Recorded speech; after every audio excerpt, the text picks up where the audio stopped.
वरिष्ठ पत्रकार त्रियुग नारायण तिवारी जी हमारे साथ हैं। वरिष्ठ पत्रकार हैं जिन्होंने इस पूरे अयोध्या आंदोलन को बहुत करीब से देखा है। त्रियुगी जी, आपका बहुत बहुत स्वागत है कार्यक्रम में। जी। एक बार फिर से अयोध्या में समतलीकरण के दौरान देवी देवताओं की खंडित मूर्तियां मिली हैं, खंबे मिले हैं, इसे आप कैसे देखते हैं? अयोध्या में राम जन्मभूमि परिसर में जी।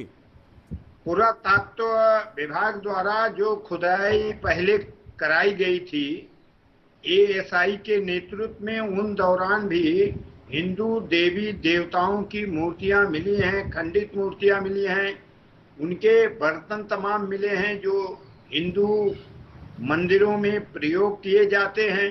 जी। अब पुनः समतलीकरण का कार्य चल रहा है, जहां पर भगवान राम लला विराजमान थे अस्थाई मेक शिफ्ट स्ट्रक्चर में। जी। वहां से वो शिफ्ट हो चुके हैं, वहां पर भूमि पूजन होना है, उसका समतलीकरण इन दिनों राम जन्मभूमि तीर्थ क्षेत्र ट्रस्ट द्वारा कराया जा रहा है। जी। तमाम स्वाभाविक रूप से खंडित मूर्तियां, शिलालेख, खंभे जिसमें विभिन्न देवी देवताओं के मूर्तियां उकेरी गई हैं, वो सब प्राप्त हुई हैं। जी। इससे यह संकेत मिलता है कि वहां पर पहले भी हिंदू धर्मावलंबियों से संबंधित मंदिर था। जी। लेकिन कुछ लोग अभी भी हैं जो ये बार बार सवाल उठा देते हैं इस पे। आपका अनुभव क्या रहा है? पूरा अयोध्या का आंदोलन आपने बहुत करीब से देखा, जब से ये शुरू हुआ आप लगातार, लगभग मैं जितना जानता हूँ आपको 90 के दशक से आप बहुत लगातार करीब से इस आंदोलन को देख रहे हैं। आपका अनुभव क्या रहा?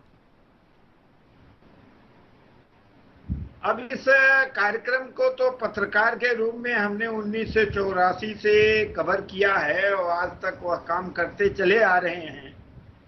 मेरा अनुभव तो साफ है, वहां पर मंदिर था, मंदिर के अवशेष थे। कब हुआ तोड़फोड़ हुआ, पुनः वो मस्जिद बनाई गई, पुनः भगवान राम वहां प्रकट हुए, ये सब तथ्य चलते थे। और जो आज तक विवादित ढांचे में हमेशा हिंदू पूजा पाठ करते रहे हैं, कभी भी वहां दूसरे वर्ग के लोग पूजा पाठ नहीं किए हैं। मेरी समझ से वह पहले भी था और अब तो माननीय उच्चतम न्यायालय ने भी कह रखा है कि यह मंदिर ही अवशेष रहा है। जी।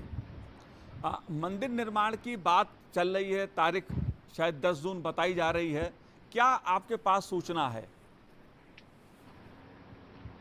जहां तक हमारी जानकारी है, जो इतने वर्षों की पत्रकारिता का अनुभव है जी, उससे मेरा अनुभव ये कहता है कि राम जन्मभूमि तीर्थ क्षेत्र ट्रस्ट द्वारा ये मंदिर का निर्माण किया जाना है।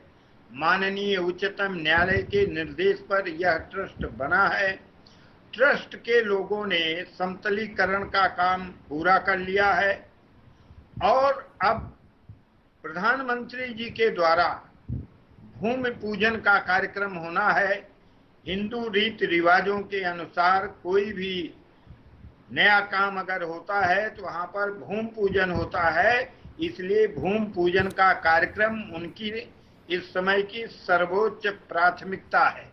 जी। इन दिनों दिल्ली में राम जन्मभूमि तीर्थ क्षेत्र ट्रस्ट के तमाम पदाधिकारी गए हुए हैं और मैं जहां तक अनुमान लगाता हूं कि यह भविष्य में बहुत जल्द ही प्रधानमंत्री जी के कार्यक्रम के बाबत मिलेंगे और प्रधानमंत्री जी का कार्यक्रम भूमि पूजन के लिए अयोध्या में होगा।